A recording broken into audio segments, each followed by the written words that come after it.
What you are listening to is real. The participants are not actors. They are actual litigants with a case pending in the squared circle. Both parties have agreed to dismiss their cases and have their disputes settled here in our forum, the Turnbuckle Debate.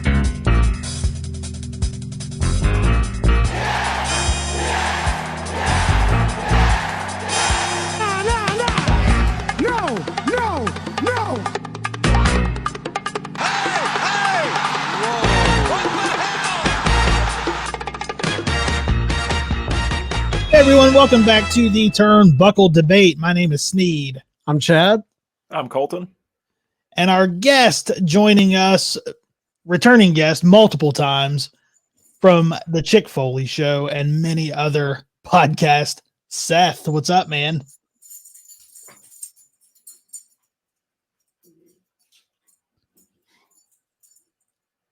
Seth, can't hear you.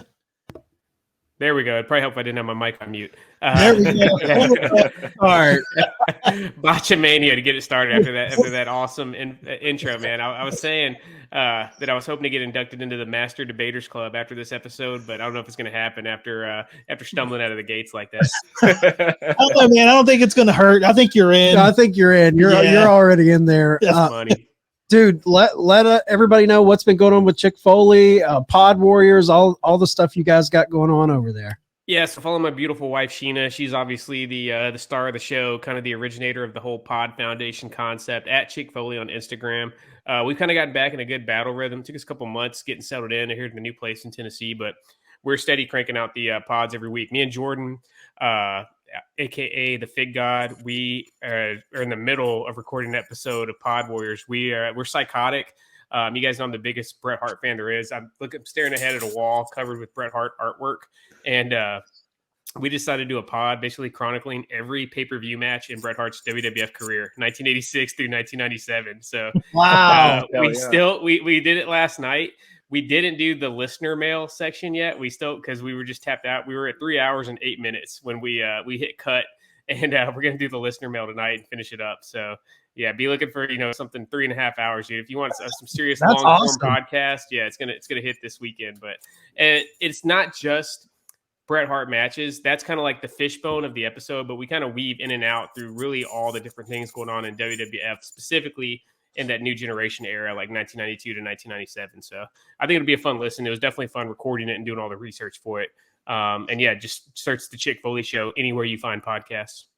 Yeah, I love when you guys go deep. That the episode you guys did where you broke down the stats on all the Rumble entrants was great, dude. I love shit like that. So that got me in some heat with Sheena. I'll let you guys peek behind the curtain. I spent basically every night for 6 days in a row doing all the research and stuff, scrolling through the Wikipedia results pages for those matches. And I got so much shit because, you're in a relationship, there's always little shit that, your spouse or boyfriend, girlfriend will ask you to do. And you're like, yeah, I'll get that. I'll get to it whenever. And she's like, she pointed out 5 things that I've blown off and said I don't got time for. And she's like, but you somehow had time to chart every single entrant and every single Royal Rumble ever, So yeah, I definitely, like I said, I took a little bit of heat. So I hope the listeners enjoyed that one. I can relate, man. I can relate. It's like you'll put pod stuff over the real responsibilities in life and just catch so much shit for it. Yeah, man. All the time. It's pretty impressive you pulled that off in just 6 nights. Damn.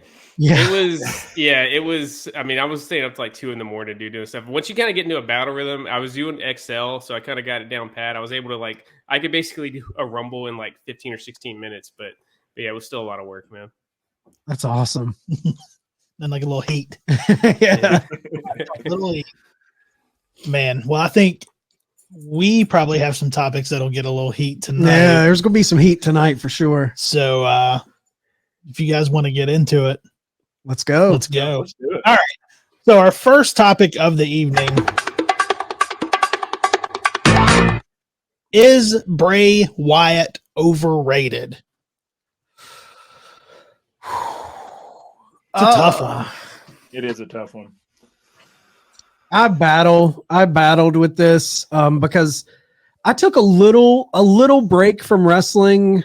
Probably it was in the late 2009, 2010, 2011-ish area. And we had a friend from New York who reached out and was like, "Hey man, there's this crazy hillbilly on WWE just showed up. He's right up your alley."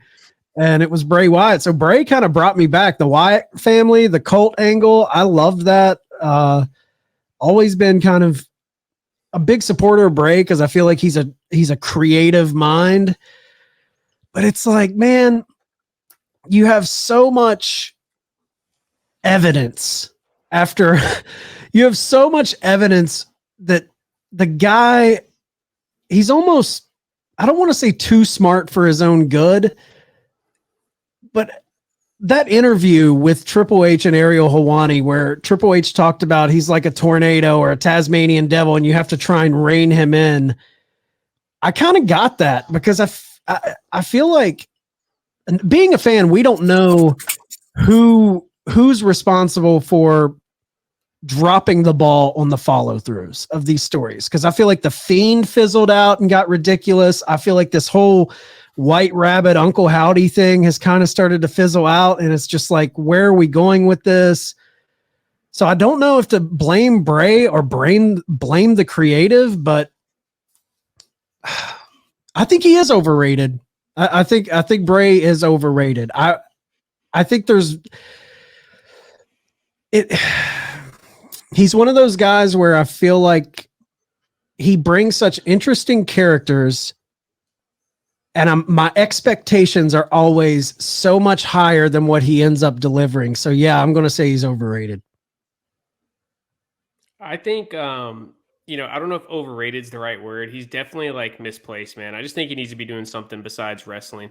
Clearly he's a super creative dude, but I feel like, the original character, right? Like the Cape Fear, like, Yep. Waylon Mercy, the Swamp cult leader. I thought that worked, right? He's a guy who's got this cult that's going to help him dominate WWE, man. I think that worked, but it's just gotten so far out there that it's like, how can this exist in the same place where, Brock Lesnar's fighting Omos at WrestleMania? It's just at some point it's still got the bell's still got to ring, and we got to have, a match in that 20x20, as Steve Austin would say. And it's just hard to kind of compute like why this guy even wants to have a wrestling match, man. I just think it's gotten too far gone. And I enjoy the visuals. I like, the vibe is always cool, but yeah, I just don't know, like, why would this character how he is now, why would he even want to go for a championship? Why would he even want to be competing in the WWE? It makes no sense. So I think he's just kind of, I just think it's run its course at this point. Yeah, same for me. I think it has run its course. I'm like Chad, because when they reached out to us and told us about the crazy hillbilly, and I had gone to a house show here in Charleston, and it was before he made his TV debut. He comes out, he had no music, he had a face mask on, and it was the highlight of the night, and I was in on it at that point. Even with the Firefly Funhouse, you were the one being like, dude, check out it's cool, it's creepy, it's different. Yeah. And when that first started, I was like, what the fuck is going on here? This is interesting. Yeah. And it captivated me. But Seth, I think you said it best, man. Then the bell has to ring. And I don't think, I do think he's overrated. I don't think he needs to be somewhere else other than wrestling. I don't think wrestling is where it's at. His mind is too creative. And his in-ring ability, it just doesn't match, man. And I think he's overrated. Yeah, it hurts me to say that he's overrated. I think, like Chad was saying, I went back and forth myself all day on this question of whether or not I think that he's overrated. I mean, as an in-ring performer, as a wrestler, like as a top guy, yeah, I mean, I think he is a little bit overrated, man. I mean, he's got, I was also 100% in on the Firefly Funhouse. I was 100% in on the Fiend there. Like when it first came on, I was like, man, I don't know about all this, but like the first few months of it were handled, I thought, really, really well. And I thought it had a lot of potential to be a big comeback for him. And like, I think you said it best, Chad, like who knows, is it Bray or is it WWE creative fumbling him? I'd say the easiest way is probably to place the blame on a little bit of both parties. I don't want to see him leave wrestling. I mean, I think he's got a great mind. Like maybe he would be better served in a backstage role, but like I've only gotten to see Bray live once, and it was at it was kind of a house show, but also kind of an event on the network. I was in Cincinnati for the weekend with my wife, and it was a Starcade event. Oh yeah, those were nice. Dude, it was awesome. It was one of the coolest live wrestling experiences I've ever had because I had no idea they were in town. We were just like kind of bar hopping, running around with friends. And then I saw a whole bunch of people with like WWE shirts and like championship belts walking all one direction. Awesome. I was like, is there a show in town tonight? And there was, and we just bought tickets and went. That was actually my wife's first live wrestling event ever. Damn. Ric Flair was there. It was a cool show all around. And like Bray's entrance was incredible, man. Like, I mean, it just, the whole room went dark. Everybody's phones came out. He's got that creepy ass song, comes out with the lantern. But badass entrances don't land you in the Hall of Fame. Like you said, the bell rings and it just kind of leaves a lot to be desired. I mean, I think Sister Abigail's a fun finisher, but I still had a little bit of hope that Bray was really gonna, especially on this comeback. I mean, the Uncle Howdy stuff's been kind of drawn out. I think the White Rabbit stuff was way more drawn out than it should have been for the payoff. But with the news of him being hurt and like he's not going to be at Mania, it sounds like it's like, man, what a way to fizzle out, especially, this stint. Yeah, and there's also people saying that the injury is just a front, that that's what I was created. That's what I think too. I think that injury is just a cover story. I mean, it was Sean Ross. The original rumors that were coming out were that it was creative differences is why he walked away. And then Sean Ross Sapp, who, I mean, we know he's basically on the payroll for WWE. He's their like in-house dirt sheet guy at this point. He's the one that came out and said, it wasn't creative differences. It was something physical, but I don't buy it. I mean, how's he even hurt? He's wrestled like 3 matches since he's been back, only one on TV. Right. Yeah. And if you're getting hurt on house shows like that, man, like something's wrong. Like you don't need to be doing it, There was a good joke. Somebody on Reddit had commented on like that news story, and they said that he got carpal tunnel syndrome from writing out all the lore and background of his character. That's pretty good. The thing that kills me, man, is that White Rabbit shit in the beginning, dude. It had me by the balls. Oh, for sure. That was awesome, dude. Hook, line, and sinker. I was like, this is how you like use new age technology, social media, the QR codes, the way they would deep, man. It was so deep, and people were going down these rabbit holes, and like trying to piece things together. And even when he finally debuted, that entrance with the door and everything, and the way they brought him back, I was like, this is fucking cool, man. And then it just slowly, and I kept hearing fans being like, it's all going to tie in. It's all going to come back around. Everyone was like giving him this. And I'm like, man, it's went a long time. The one thing I will say, agreeing with Colton, is I don't want to see him leave wrestling. I think somebody like Bray, and it might fall on its face, I wonder if he can't really fully realize what he wants to do in the WWE system. So I would love to see him go to Impact Wrestling. Yes, dude. And let him do whatever he wants. Put him at the top of the card as the big bad, take the reins completely off, and build your entire company around whatever story he wants to tell. Dude, I would be all in for that. I don't want to see him in AEW. I don't want to see him in WWE anymore. Give Impact Wrestling Bray Wyatt. I would be all over that. Be the perfect place for him, man. Yeah. Go ahead. Great landing spot. That'd just be a great landing spot for him. We thought that whenever he was a free agent before he came back, that the Impact always seemed to make a lot more sense than AEW for him if he wasn't going to come back to WWE. It just seems like they're more built for him. Yeah, I mean, if you look at people that they have, with Rosemary and the Death Dolls, and they Decay, when they had Decay with Rosemary and Abyss and all those dudes, like Crazy Steve, like they are not afraid to dip their toes into like out there shit. I mean, they shot a guy like 2 years ago. They killed a guy during a wedding segment, which I love that they do that. They get ridiculous. Going back, remember the stuff with the Hardys and the Broken Universe and everything, man. Like they kind of were like the originators of the cinematic match with that stuff that they were doing. Yeah. That's what they need, Bray, man. Let Bray just. I want to see him completely out from under the thumb of WWE creative, because no matter how much freedom WWE gives you, they're still going to like box you in a little bit.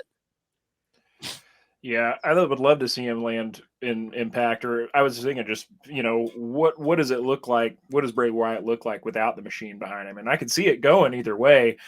But unfortunately, man, the reality of it is, I mean, the biggest thing for Bray coming back was that fucking paycheck. Brother's asking for a lot of money. Like, isn't he asking for like $4 million fucking guaranteed a year? That's why they said he never showed up on any indies during that, roughly year that he was out. They said that he's got a high price tag. So, good for him.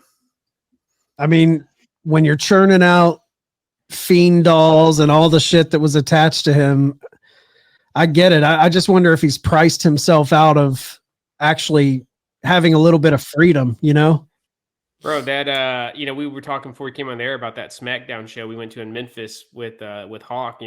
My 5-year-old son, he tuned me up for a fucking $45 Uncle Howdy mask, man. So the dude moves merch.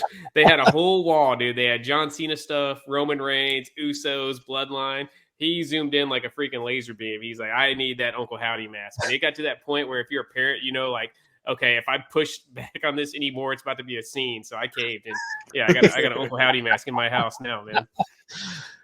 I can't hate on the little dude, because if I was 6-7 years old, I would be all over some Bray Wyatt shit. It would be right up the spooky stuff. I was all about that as a kid. Hell yeah.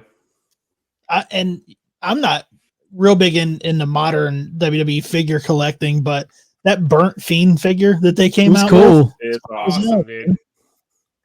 Yeah, I think Impact's where it's at though for him.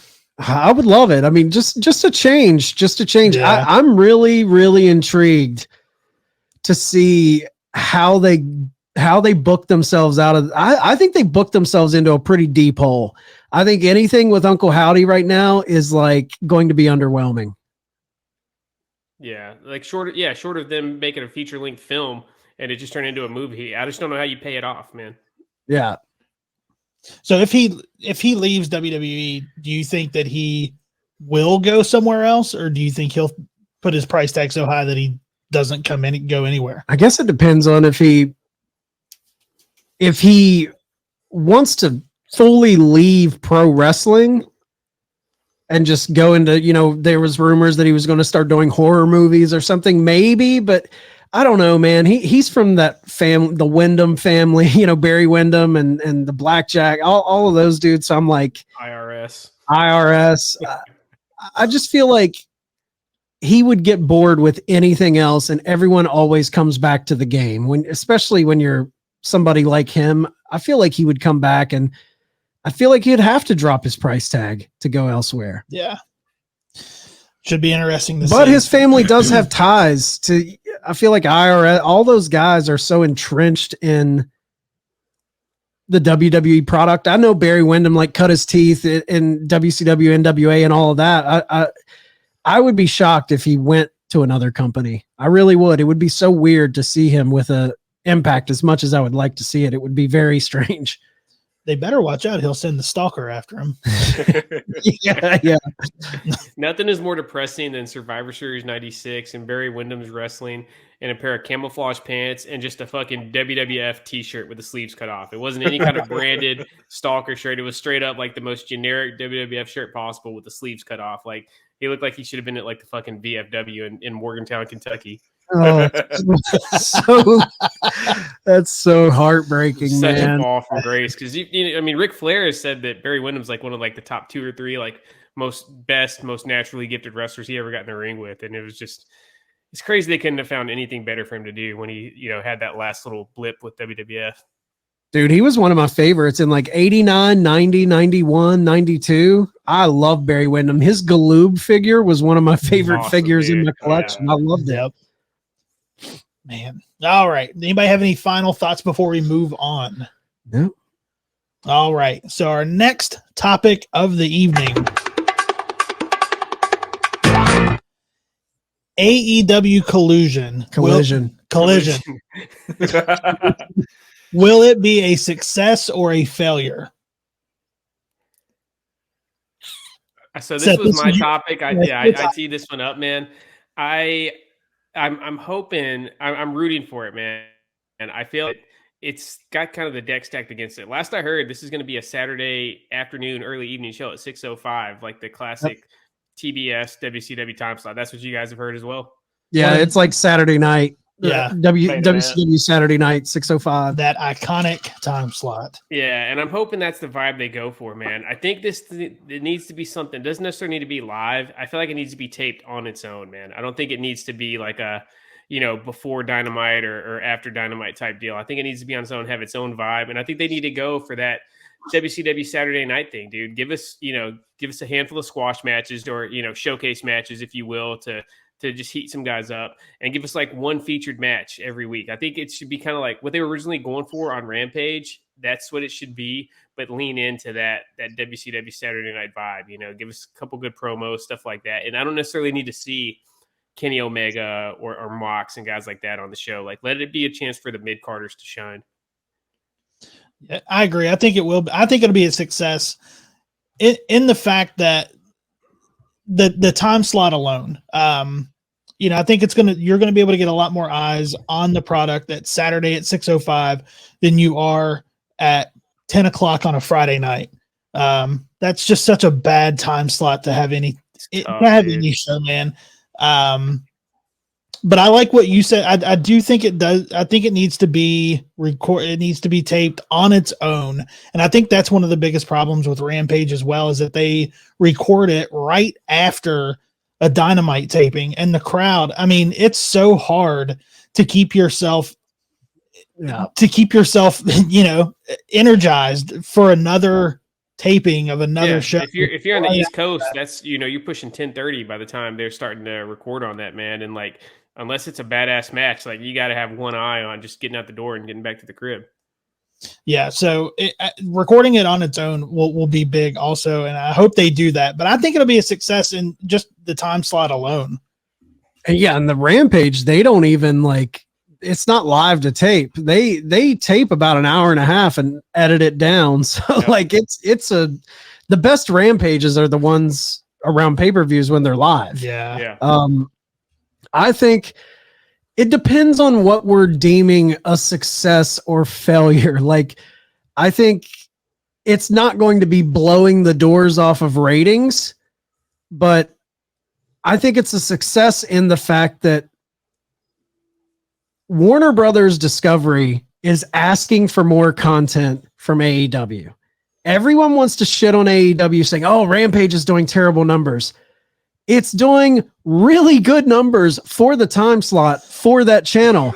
They've came out and said it. They wouldn't be asking for a reality docu sports drama show to go on after Dynamite. They wouldn't be asking for a third in-ring wrestling show to put on their channel in the evening on a Saturday if they didn't think it was going to do something beneficial for them. And the thing I really think it's a success for AEW is you're getting exposure. I guess there's something to say about overexposure, but I know me personally, like as a kid, I think this is great for building the young fan base, because when I was a kid, dude, you're home on a Saturday evening, most like under 15, 16-year-olds, any kid under the teenage years, this is like right in your wheelhouse, man. It's not too late. It's right in the evening, 6:05. You're tuning in.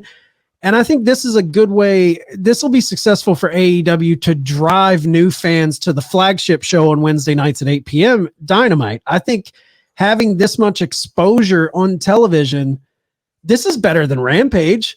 A kid is going to run across a 6:05 Saturday show way quicker than a 10 p.m. Friday show.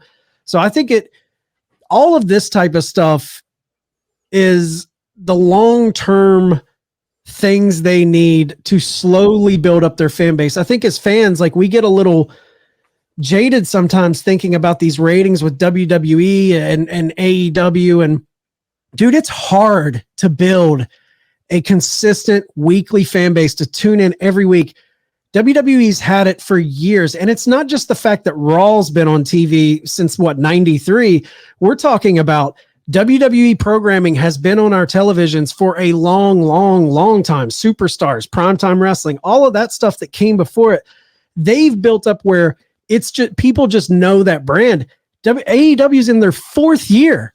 Their fourth year. And I think getting more properties out there for fans to like come across while they're flipping channels, that's how you build those weekly ratings on all of your shows, is just by having the exposure. So I think it'll be a success in that way. And you have to think too, just a couple of days ago, they had their first house show. Yeah. So man, I hate to be a fucking negative Nancy over here, but I'm worried about it, brother. Like I'm worried that they are trying to do too much too soon. You just said, Sneed, they just announced they're going to do house shows.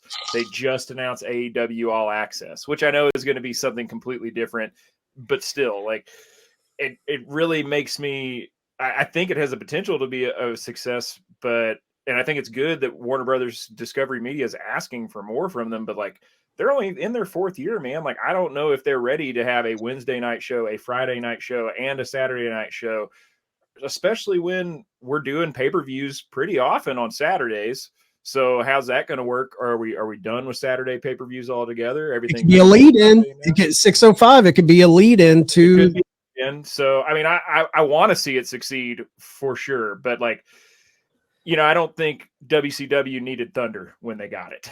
And no, they definitely didn't. Eric Bischoff's been on record that was one of the big things that started really accelerating their downfall. And that's the first thing I thought of when I heard this announcement. I was like, man, I don't know if they need any more on their plate than what they're already doing, especially just 4 years in. You know, I'm worried about it. I think that doing it this soon is the wrong call. I mean, we'll see. I'm hoping that they prove me wrong. I have to, you know, eat a little crow from All Elite Farms here, but I don't know, man. Still got that sweatshirt, man, for the one of the PWTs. I got to be one of only a handful of people got that one in the collection. Yeah, man. Hell yeah.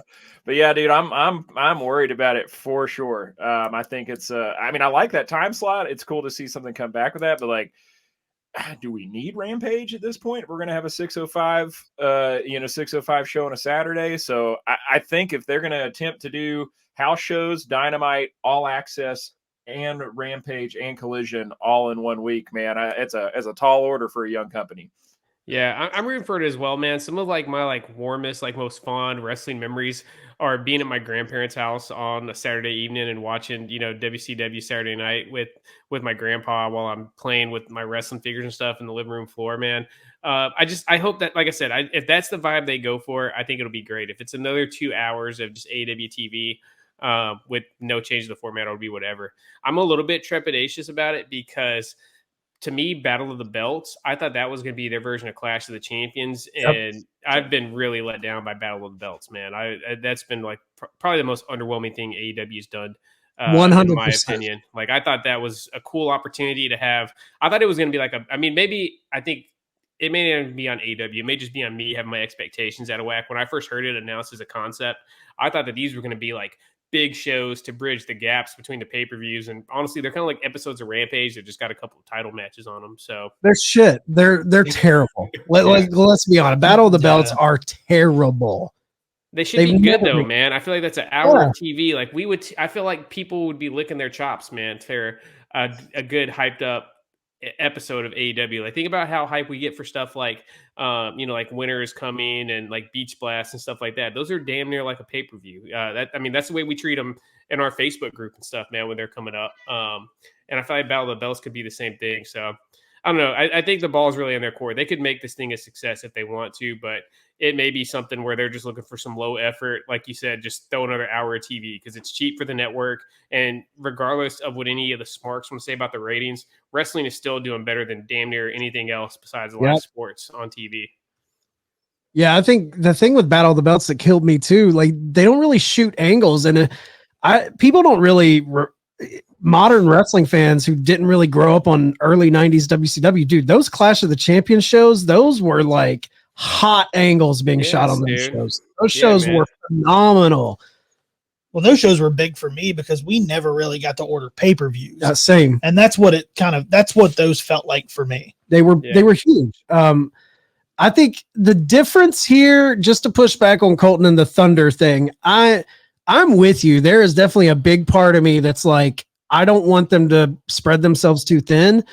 But the thing with Thunder, correct me if I'm wrong, Thunder was live and Thunder was touring. Like, so that was like, you were putting weight on the production team, which cost way more money.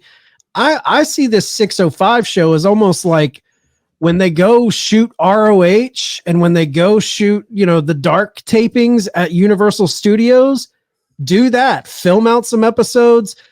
I do want story. I do want story to be told on these, not just matches for the sake of matches, but I think there's a way for them if they do it where it's not like breaking them on cost. Like that's where I worry. Like if you're, I think that's why they've hesitated to make Rampage its own thing, because then you're accruing way more costs, taking the trucks, the lighting crews, all of that town to town.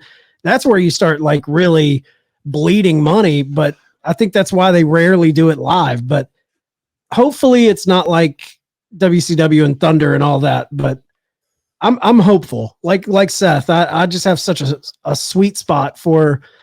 People forget, man, WCW in the 90s, we had Saturday night before Nitro even came into be. That was the A show. Yeah, we had Saturday night. We had Power Hour on Sunday mornings. We had Worldwide. There was tons of shit out there. Yeah, I want to be hopeful, but I got a bad feeling. I think format's that'll play a lot into it. Yeah, here's the thing I have to ask real quick though, is everybody, one of the big complaints with AEW is they have a bloated roster and they don't have enough TV time. They've got essentially 3 hours. How do you, like with Colton, like if it's too much, how do you alleviate the whole they don't have enough time? Like if you add another hour, say it's an hour-long show, is that a means to ending the problem, or should that extra hour not be a new show? Should it be added onto Rampage? Should Dynamite go to 3 hours? Like how do you cope with that? I certainly don't think Dynamite needs to go to 3 hours. No. I don't need 3 hour wrestling shows that aren't pay-per-view. I don't need 3 hours of wrestling that don't have another hour coming behind them on a pay-per-view. Period. I'm with you. I mean, I just think that I thought that's what ROH was going to do, man. I thought that was going to alleviate, we got two hours and change every single week. That's going to help. That's really, I mean, for all intents and purposes, ROH is AEW TV also.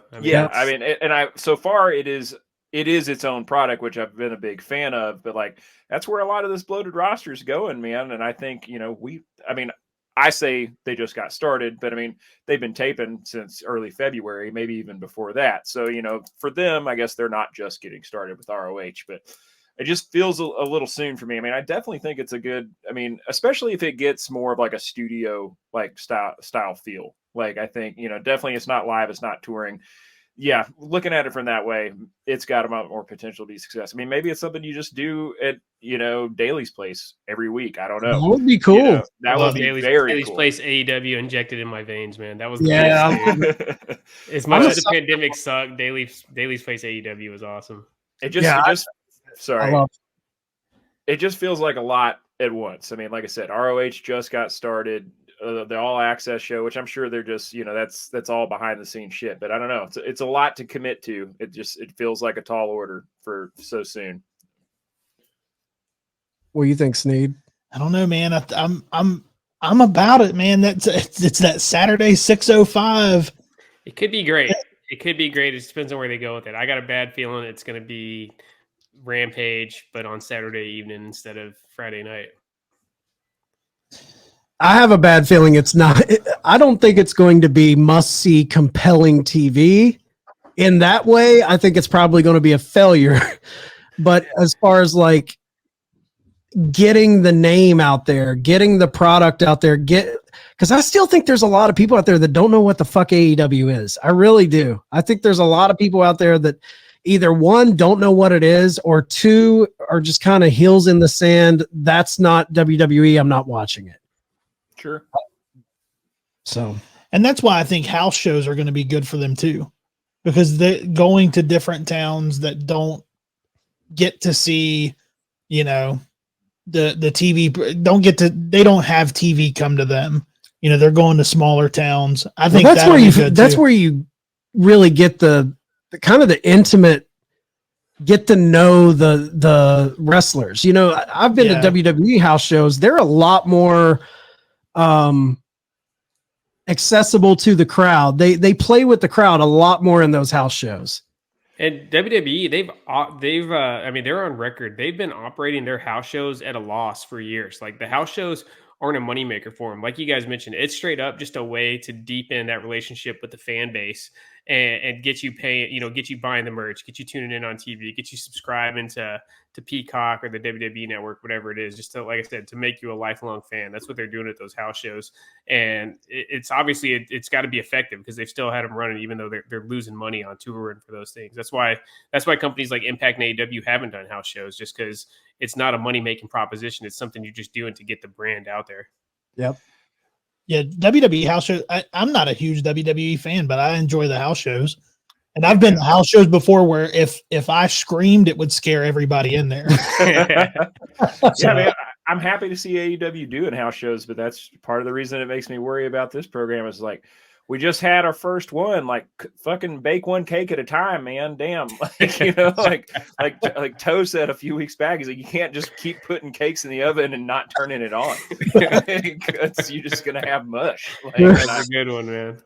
Well, dude, like to make you really scared, Colton, if you really look at it, you've got dark on Monday, dark elevation on Monday, dark on Tuesday, dynamite on Wednesday, dynamite all access or AEW all access on Wednesday, Rampage on Friday, Collision, Ring of Honor on Thursday. Ring of Honor on Thursday. I mean, it's the whole week. Like, if you want pay-per-view on Sunday.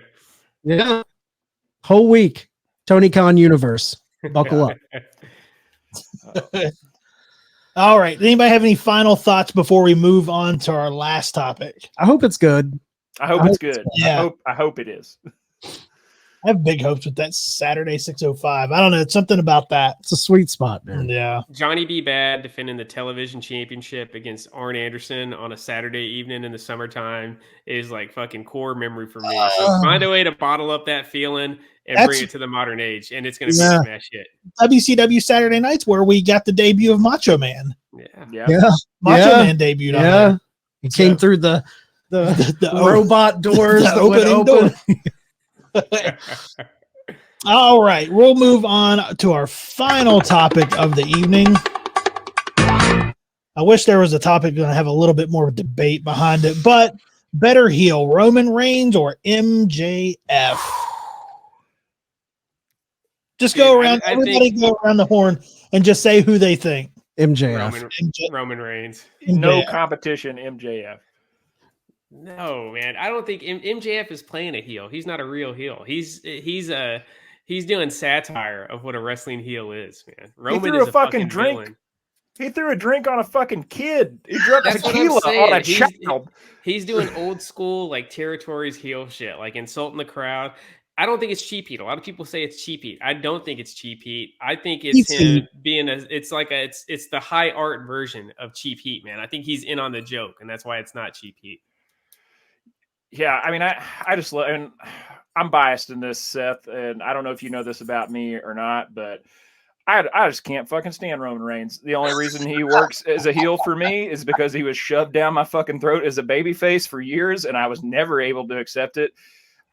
He just doesn't do a lot for me. I think the Bloodline storyline is great, but it took too long to get him here for me and get me to where he's even in any way, shape, or form palatable. So, I mean, that's gonna. You could have asked me if anybody's a better heel than Roman Reigns, and I probably would have picked pretty much anybody. So I will come with that forward and say you're not going to convince me no matter what, just because I've got my heels dug in there. To me, man, it's just, dude, the gaslighting and emotional abuse and manipulation that he has done to his cousin, who's really more like a brother to him than a cousin. But all the stuff he has done to Jey Uso is just there. I don't think there's ever been like a long form story of a heel told like this in wrestling, man. That's why I'm lukewarm on Cody being able to beat him. I think the perfect ending of the story would be Jey Uso being the one to take him down. But I don't know, man. I don't think it's a comparison, dude. I love what MJF is doing. As much as I give him shit, I really do it in the group chat just to kind of stir up, you guys, man, just because it's fun to me, dude. In kayfabe, I got all the respect in the world for MJF, man. He's awesome. But I think it's like he's cartoonish to me, man. He's just so over the top with it, and I don't think he's really truly evil. Whereas what Roman is doing is just like some really fucked up shit. If you take a step back and look at how he's abusing his family members.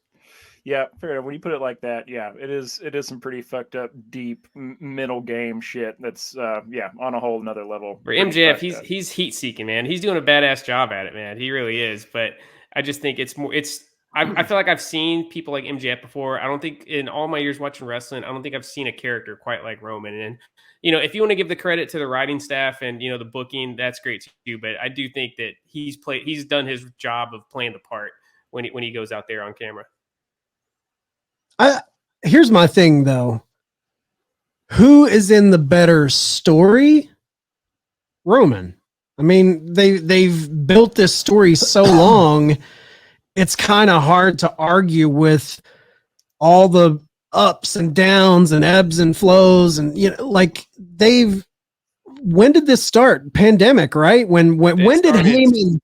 August 2020, man. So this is going on almost 2.5 years. Yeah, they've put a ton of equity into this one character and one storyline for sure. So was that's the moment where Heyman walks in or Roman walks into the locker room, right? And Heyman's sitting there, or was it the other way? Yeah, Roman said Roman came back at SummerSlam and the SmackDown that Friday night after. They did an interview backstage and he talked about how he was going to win the Universal Championship, and he said that's not a prediction, that's a spoiler. And that was always Paul Heyman's line. Awesome. And the camera pans out and Paul Heyman's sitting right there next to him, and it's like, we're off to the races. Dude, the story I love the story. I was a big fan of the whole MJF Inner Circle feud because it was over a year long. I like when a story like piece by piece, that I'm with you there. I don't think anyone, you can't argue any story in pro wrestling right now is bloodline level, because it's the Jay thing, the Sammy thing. Now Cody's coming in. It's been really, really good. But the debate isn't who has the better story. It's who is the better heel. He's been a cool heel in the bloodline, but dude, I hear all of this like MJF's just playing Ric Flair. He's a better version of the Miz, which is a blasphemous statement to make. But like, to me, he's not just doing his best Ric Flair. There's elements of him that's Flair, but he's not there's something about MJF. It's like he's taking all of these little heel things that I love, the chicken shit heel, the money and suits heel, but he's added a level of he's added a mean streak. Yeah. There's a dark side of it. There's a super dark side of him. Side, yeah. Exactly. That none of those other heels that have came before, the suit and tie heels, they didn't have that. And another thing, a lot of them didn't have, Flair would get down on his knees and beg, do those things. I feel like MJF isn't a chicken shit heel in the way that most of the time he comes out ready to fight. He's not scared of his opponent. He thinks his bluster isn't just a front. Like, he truly believes he's going to beat. And I love that mean streak, venomous side of him. I don't feel like we've seen someone, and you get the cheap heat. Oh, he's when he went after Brian Pillman Jr.'s dad, with all of the low blows he's made. When he called his mom Methany instead of Melanie. Yeah. Like I don't know, man. He when I see the comparisons of Roman and MJF, I'm like, the thing that makes it MJF a cut above Roman, Roman's 37, MJF's 27. When Roman was 27, he was just debuting in the Shield. You know, like he was coming in 2012 in the Shield. He hadn't even sniffed a world title. Roman, I don't think, won a title until 2015, as far as a world title. Yeah, end of 2015. So, like, Roman is, if MJF's where he's at right now, like, imagine where he's at 37. We got to give him 10 more years because he turned 27 today. I saw it was MJF's birthday today as we're recording. But, dude, imagine, we got to give him those next 10 years to possibly have a bloodline story angle. Will it happen? I'm not saying it will. Bloodline is a once in a generation type of story, I think.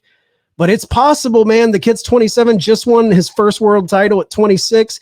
He held titles in MLW before that. He was in a very underrated faction in MLW, the Dynasty. I loved the Dynasty, but I don't know. I think he's ahead of the curve, man. I think he's got Roman in age, like accomplishments in age.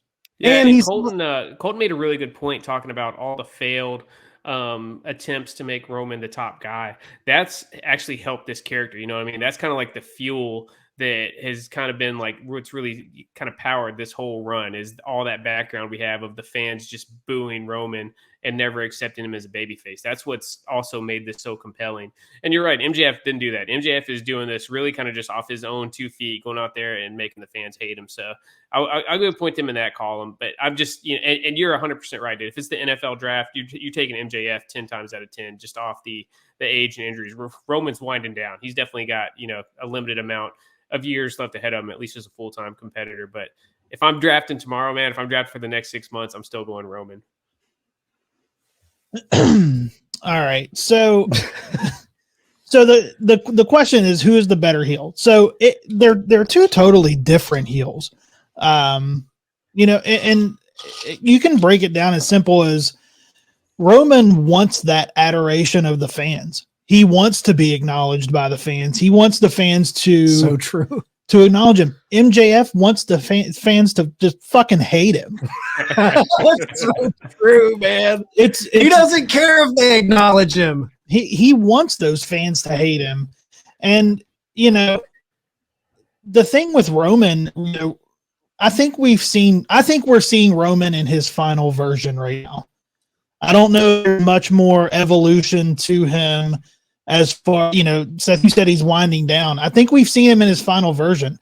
Yeah. You know, and he does have 10 years on MJF. MJF, you know, I don't think we've seen him scratch the surface. No, we haven't. On what he can do. In ring, he's grown by leaps and bounds in the last, really even in the last year, man. He's at a different place in the ring when the bell rings than he was a year ago. Even physically, dude, he looked like cut up. Yeah, in that like 96 Shawn Michaels, man. He was shredded. Yeah. And that, you know, the heel that he plays, I like that he's taken things. You can tell he's studied tape. You can tell he's taken things from Flair. You can and Ted DiBiase, because you know a lot of his opponents have to go through, you know, go through leaps and bounds to get to the match to him. Yeah, that's old school fucking old territory. I see some Jerry Lawler also, man, in that way, just firing up the crowd, you know, whereas like Ric Flair seemed like he was always kind of above the crowd. Jerry Lawler was all about like picking out somebody in the audience or whatever city he's in and just going straight for the jugular, man. So I see a lot of classic Jerry Lawler in MJF also. Yeah, and MJF, he's not afraid to throw a fat boy around, you know? Oh, yeah. He's quick to remind. That just gets me. And I think for me, that's why I pick MJF as the better heel. All that aside, I would, even if I wanted to pick Roman, I'd have to pick MJF, just on the reason that in a parking lot in Chicago with just me and Hawk, he healed off on Hawk. Nobody around, zero people around. Me and Hawk and MJF. That was it. I feel like if you'd catch Roman in a gas station parking lot by yourself, nobody's around, he's going to sign your autograph. He's taking he's fist bumping you. He's going to take a picture with you. And MJF, He's gonna MJF's gonna spit on you, dude. Like he's gonna call you fat and stupid. He lives the gimmick even before he was signed with AEW. Man, have you guys listened to his interview on Steve Austin's podcast when he was still on the Indies? He fucking throws water on him and gets chased out of the studio. You can say it's a shoot and you can say it's a work all you want. I don't care. Listening to that live, I was listening to that. I had Sheena convinced it was real. My shit. Oh yeah, it's. Part of me wants to believe that it is, man. I mean, I can't say enough good things about MJF's heel work. I think that, and yeah, some of it is classic cheap heat, but it's a breath of fresh air for me to see some of this classic heel work coming back into wrestling and being at the forefront of one of the biggest promotions. Like, I mean, I think Kid's going to go down. I think we're going to be talking about him fucking 3 decades from now as like one of the best heels, period, ever. Like, I think that he is in the last decade. Right now, he's at the tippy top, and for me, he is by a long shot. I think Roman is a good heel. I always get hot about Roman when it first starts, but yeah, it's if I got the guy's good in the ring. But the thing that makes me mad about Roman the most is just the fucking Superman punch is the worst goddamn finisher in the world. I don't care when anybody does it. I don't like when Orange does it. I don't like it. I hate that fucking move. He's such a big dude. Like I want to see a bigger, badder move. Like, give me a jackhammer, man. Give me something like other than just like this little shit right here. Like it's not for me. But yeah, I mean MJF. That promo he cut, the post-Revolution promo, man, like his promo work is just absolutely unmatched. Like, he's kissing the belt. He's talking about his reign of terror is just beginning. Like, I mean, he's just so animated. You can tell, like, I mean, he believes it. Like, he's so committed to the bit. He believes every fucking word of it, I think. And it doesn't seem rehearsed at all. Like, everything seems like he's really feeling it really in the moment to me. The one thing that Roman has that I think is like, I don't even know how to put it into words, but he has, and I was a big Roman hater when they were trying to push him on us in the Suffering Succotash days. Like, I was like, man, you're John Cena in him right now. You're forcing him on us. And I think everybody was calling, turn him heel, turn him. And when they finally turned him heel, it got me interested, but there's something about Roman, I think, and it's his best quality. It's like he just has this like aura about him. Presence, like dude. Yeah. The presence of like he doesn't have to say a whole lot. He just has to stand there. And I think he has like grown leaps and bounds of just knowing the production side of being a character in television pro wrestling, as far as knowing to hit the camera, knowing where to look, what to do. Like he has mastered that. Like where that's been the most impressive thing about the Bloodline story. It hasn't been for me the story itself. I mean, the story they're telling is really, really good, but it's the performances of everyone in the realm of TV wrestling. Yeah. Like they know the right moment of when they have to, and everything's so subtle. Like when Sammy's giving a subtle look or Jay's giving a subtle look, those are the things that have really built up Roman. And I think this is one thing that makes MJF, I put him above Roman, is because Roman has become a great heel surrounded by people who have made him look phenomenal. Paul Heyman, the Usos, that whole clique of guys, they've came out, they've done the thing, they say their piece. It's like a big collective moment. MJF, for the most part, he's a lone wolf. He's out there kind of carrying it on his own. So that kind of gives me a little bit of an edge for him, but I don't know, man. The biggest thing for me is also the presence, man. Like you said, that's why I keep going. To me, that's the thing that is most special about Roman, because it's not the match, right? Like Colton said, dude, the moveset leaves a lot to be desired, man. Like he's totally passable. I think he's like a B as far as like in-ring work once the bell rings. He's good at telling a story in there, but moveset and just overall athleticism, he's like a B. It's just that presence, man. I've been fortunate enough to see him 3 times live during this run, and I'm telling you, dude, when that music hits and he walks out, the whole energy in the building is just all eyes on him. It changed. Like you can feel it in the air whenever he comes out. It's something. The only time I've seen something close to that in live wrestling is like the Undertaker when the gong first hits, and you're about to get an Undertaker entrance. And I don't know, like you said, man, time will tell with MJF. We'll see where he ends up at. I will ask you guys this question, man, if we can spin off a little bit. For him to truly go down as, a Ric Flair level heel, a Roman Reigns, level star and stuff, do you guys think he's going to need to jump to WWE at some point, or can he carve out his legacy staying in AEW? I just feel like you need that WrestleMania, man. To me, I know I'm a WWE mark, but I still feel like nothing matters in wrestling as much as, having a big match or a main event match at WrestleMania. I'm of the opinion, I think it's inevitable that everyone eventually jumps, especially someone at his age. Yeah. Like, to say that he will never go over to WWE, I think maybe one day he will. I don't think this contract coming up, I think he stays with AEW. Yeah. I've heard very good to him. And I've heard reports that I forget who, someone that we know that knows someone that works in the back. I forget who told us this. Said that him and Tony Khan are like tight. Like that's his bell cow. That's his like golden goose.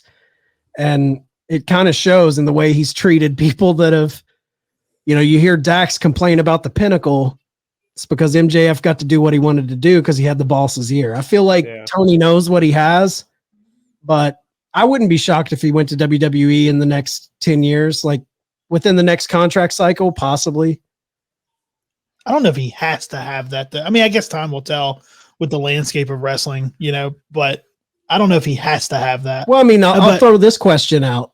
If Flair never went and won the 92 Rumble and had that run and that feud with Macho Man, would he still be talked about as Ric Flair? Dude, I mean, that's a tough one, dude. Because to me, give me 1980s NWA Ric Flair all day long. 100%.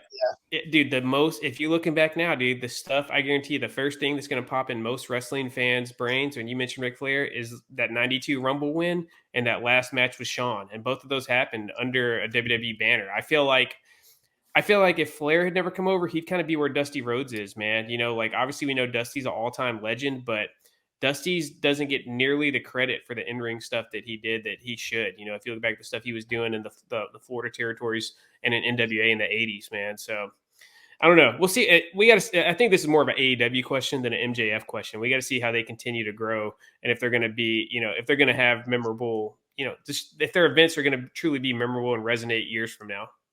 Well, and I think I agree with you. If he wouldn't have went over and had that moment with Shawn and the Evolution run, but I think that is because wrestling fans today that are still watching WWE, that's their history. I feel like the fans of NWA when Dusty Rhodes and Ric Flair were really like cutting their teeth, those fans are kind of dying out. Those are the old fans, but like our age, we're remembering. I think we're at the tail end of that. Like I can barely remember those days. So I guess if AEW would flake out, maybe I would agree. But like if AEW continues to grow, maybe he stays there. Cause I do think you need to spend money on guys to truly build your company around. Like you can't let everyone jump when like you got to have those guys that you can depend on to build a new company around. So I think it's a great question, Seth. I mean, I think I could see, depending on it all comes down to how well AEW does. Like I could see MJF being the company guy that never leaves, but I could also see him. I mean, I think he would absolutely, it's not going to hurt him. He's definitely going to benefit if he does eventually make the jump to Money WWE. talks, man. Money talks. Exactly. They back the Brinks truck up to his front door, man. They can make an offer where it's just impossible to turn it down. Exactly. And like, you can't tell me that him as a lifelong wrestling fan doesn't want a WrestleMania moment. He does. Like, and I think going to like kind of looking at it through the lens of like Flair at 92, it's just that level of exposure, man. Like, yeah, I think you bring up a really good point. Like, depending, it's all speculation to see what AEW will be like, coming 20 years or 10 years even. But, MJF, there's still people who exclusively watch WWE that have no idea who he is. And if he were to make the jump, like giving that level of exposure adds a lot to your legacy and, your spot on a Rushmore or, you know, a top 5 list of all time. I'll push back just a little bit. The Sting didn't need WWE. Good point. Yeah, I would say they literally and figuratively hurt him when he went to WWE. You know, Seth Rollins deciding to hit 3 fucking buckle bombs on a 56-year-old guy in one match. Jesus, yeah. I mean, you're right. Sting didn't need it, but I mean, dude, love MJF. He's still got a ways to go before he's at that Stinger level, man. The other thing too, though, man, that one thing Sting had going for him is, you know, WWE bought WCW. They get a lot of shit wrong, but WWE is good at milking that nostalgia and keeping stuff alive. And that's obviously AEW is only 4 years old. We don't know how they're going to do, but you know, when AEW's hitting the 10-year mark, hopefully they're doing callbacks and showing clips from, you know, All Out 2020 and shit like that. Cause that's the stuff that really, it, like, you know, you see that clip of Shawn Michaels super kicking Bret Hart at WrestleMania 12 so many times that it just gets embedded in your brain and you remember that moment. And that's something that AEW is going to have to do as they, you know, as they start to have enough runway behind them where they can have moments to look back on and get nostalgic for. Well, honestly, dude, that's AEW's biggest weakness is no history. Yeah. And I think that's what keeps a lot of people with WWE is because they are attached. Their history is what is our nostalgia. So it keeps a lot of people tuning in because there's that thread from Roman back to Hogan, you know, and everywhere in between. So I'm not worried about that with AEW though, because they've shown that they're not afraid to acknowledge history. No, they tie a lot of shit in. You like know, if when they have Greg Valentine sitting in the audience, yeah, you know, fucking tobacco store Indian. and let's be honest, does Ric Flair leave WCW if that shithead in charge wasn't trying to turn him into like cut his hair off and turn him into a fucking gladiator? Yeah, so I mean, he would have eventually went anyways because WCW folded, but yeah. No, you're right. Yeah, if they kind of pushed him to WWF there in 91. Was it Jim Hurd? Is that the guy who wanted him to cut his hair off? So. Yeah. Wow. All right. Anybody have any final thoughts before we wrap it up? The last thing I'll say with who's the better heel, Roman or MJF, is MJF never had a suffering succotash moment. He's never had that moment. I mean, he was a contestant on WWE Tough Enough. Yeah, but we're talking in the world of AEW. People don't forget. Chad. Don't forget. That's true. All right. I'm waiting for somebody to bring that up in an interview in AEW, man. They need to fucking pick that scab. I know. I can't wait to see that fucking reaction. Didn't he still hit his tagline though? He still hit "I'm better than you." I think he did. Yeah, that was his thing. Yeah. I'm surprised Cody hasn't broke out the suffering succotash thing on Roman. I think that's in bold fucking black letters. Like, you do not fucking bring that up in WWE. I really thought like when they were taking shots at each other, I thought Roman would somehow reference Stardust and Cody would somehow reference that line. But I'm waiting for Roman to bust that one out. You know, hit him with the wise man. They're sending Stardust to take me down. I'm liking the feud with them. Does Cody win, Seth? I don't think so, man. If you would have asked me a couple weeks ago, I would say it was like a 1% chance Roman wins. But, you know, I'm starting to see little inklings that Vince McMahon is back, you know, pulling some strings. And I just think it's become so predictable, man, that I think that they're going to pull the rug out from everybody and make Cody chase for a little bit. I go back to WrestleMania 34. 2018, Brock was the defending champ. He'd had the belt for over a year at this point, going up against Roman. Sheena, this was before the podcast started, and she was just running this on her IG account. She did a little prediction challenge. Like 85 people entered, man.